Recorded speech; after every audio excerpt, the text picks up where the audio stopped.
Welcome friends, வாங்க இன்றைக்கி நம்ம பிரேக்ஃபாஸ்ட்டுக்கு சாஃப்டான idiyappam, coconut milk, instant vada curry எப்படி பண்ணலான்னு பார்க்கலாம்.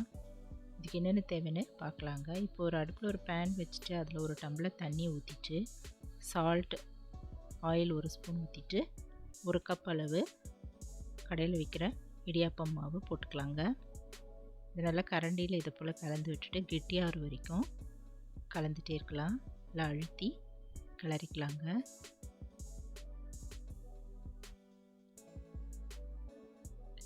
ஒரு 2 நிமிஷம் அளவு நம்ம இதை போல் நல்லா அழுத்தி கிளறிட்டு ஒரு பேசினில் இதை ட்ரான்ஸ்ஃபர் பண்ணிடலாம். ஒரு பாத்திரத்தில் எடுத்து வச்சுட்டு மூடி வச்சிடலாங்க. 10 நிமிஷம் நல்லா அப்படி ஆவியிலே அப்படியே இருக்கட்டும். 10 நிமிஷம் கழிச்சு பார்க்கலாங்க. இது நல்லா ஆறிடுச்சு.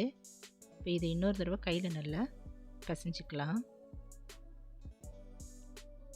கொஞ்சமாக ஒரு 1/2 டீஸ்பூன் அளவு நல்லெண்ணெய் ஊற்றிட்டு பிசைஞ்சு எடுத்து வச்சிடலாங்க. இடியாப்பம் மாவு இப்போது தயாராகிடுச்சு. இப்போ இட்லி தட்டு எடுத்துகிட்டு அதில் கொஞ்சமாக நல்லெண்ணெய் தடவிக்கலாங்க. எல்லா குழியிலையும் எண்ணெய் தடவிட்டு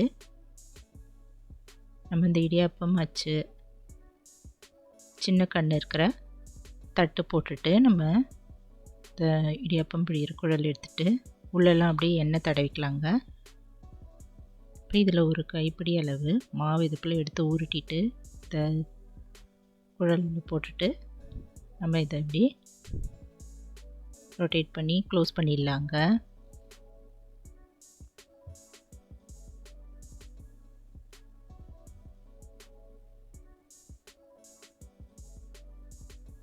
ஒரு கையில் அப்படியே பிடிச்சிட்டு இன்னொரு கையில் அப்படியே பிழிஞ்சால் நல்லா ஈஸியாக வருங்க. நல்லா மெலிசாகவும் வந்தது. இது போல் நம்ம எல்லா குழியிலையும் பிழிஞ்சிடலாம்.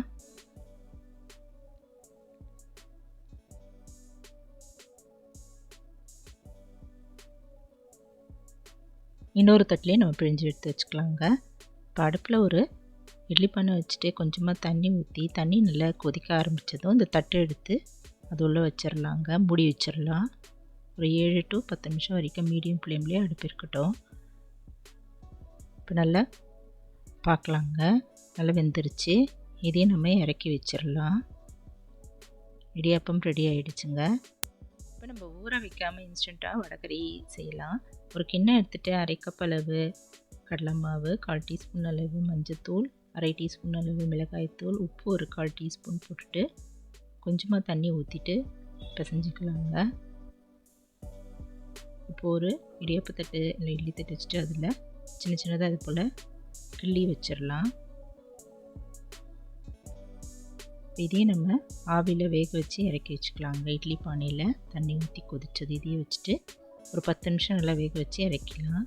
இப்போது இந்த வடகரிக்கு நம்ம கொஞ்சம் சோம்பு, ஒரு பட்டை, 2 லவங்கம், பிரிஞ்சி இலை, தக்காளி 2 இது போல் பொடியாக நறுக்குனது சாப் பண்ணது, வெங்காயம் 2, இஞ்சி பூண்டு கொஞ்சம் நசுக்குனது, கருவேப்பிலை, ஒரு பச்சை மிளகாய் எடுத்துக்கலாங்க. மிளகாய் தூள் ஒரு 1 டீஸ்பூன் அளவு எடுத்துக்கலாம்.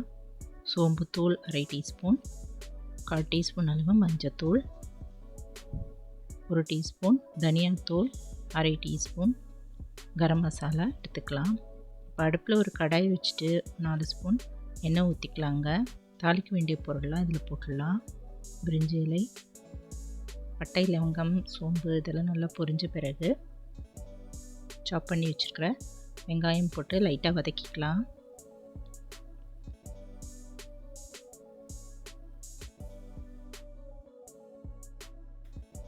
இப்போ வெங்காயம் நல்லா வதங்கின பிறகு நம்ம இஞ்சி பூண்டு நசுக்கி வச்சுருக்கிறது இதில் போட்டுட்டு அதையும் வதக்கிக்கலாங்க. இப்போ கருவேப்பிலை, பச்சை மிளகாய் இதையும் போட்டு வதக்கிட்டு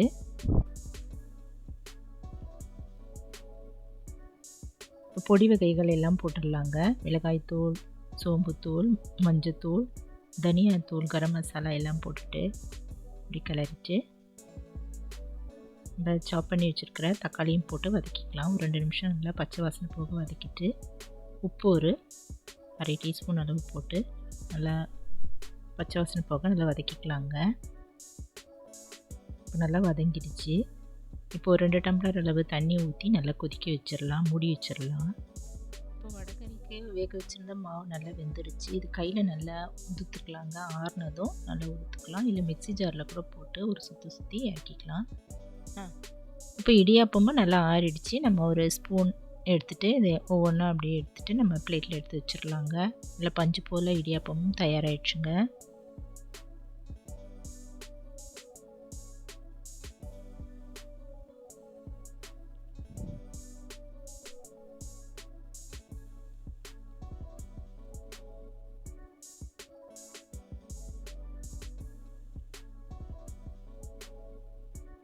இப்போ இந்த வடகறியும் நல்லா கொதிக்க ஆரம்பிச்சிருச்சு. இந்த ஸ்டேஜில் நம்ம உதுத்து வச்சுருக்கிற இந்த கடலை மாவு அதை இதில் போட்டுட்டு கலந்துட்டு ஒரு 5 நிமிஷம் நல்லா கொதிக்க விட்டுடலாங்க. அந்த கடலை மாவும் நல்லா வேகட்டும், சேர்ந்து நல்லா வேகட்டும். இப்போ தேங்காய் பாலுக்கு ஒரு அரை மூடி அளவு தேங்காய் திருவிட்டு மிக்ஸி ஜாரில் போட்டு தண்ணி ஊற்றி அரைச்சிக்கலாம். 1/4 கப் வெல்லம் தண்ணியில் ஊற போட்டுட்டேங்க. இப்போ இந்த அரைச்ச இந்த தேங்காயை வடிகட்டிக்கலாங்க. வெல்லமும் வடிகட்டிட்டு தேங்காய் பாலோடு நம்ம கலந்துக்கலாம். கொஞ்சமாக ஏலக்காய் தூள், பிஞ்ச் ஆஃப் சால்ட் போட்டு கலந்துடலாங்க. தேங்காய் பாலும் தயாராகிடுச்சு. வடகறியும் நல்லா வெந்துடுச்சுங்க. கடைசியாக இறக்கும் போது கொத்தமல்லி தழைகளை தூவிட்டு இறக்கி வச்சிடலாம். காலை டிஃபனுக்கு நல்ல டேஸ்டான பஞ்சு மாதிரி இருக்கிற இடியாப்பம், இன்ஸ்டன்ட் வடகறி, கோகோனட் மில்க் தயாராகிடுச்சுங்க. நீங்களும் இந்த டேஸ்டியான rice recipe, tiffin recipe, idiyappam, வடகறி, தேங்காய் பால் ட்ரை பண்ணி பாருங்கள். இந்த வீடியோ பிடிச்சதுன்னா என்னுடைய சேனலான குக்கிங் வித் சித்ரா அன்பு சேனலை சப்ஸ்கிரைப் பண்ணிக்கோங்க. லைக் பண்ணுங்கள், ஷேர் பண்ணுங்கள். தேங்க்ஸ் ஃபார் வாட்சிங். நம்ம அடுத்த வீடியோவில் பார்க்கலாம். நன்றி, வணக்கம்.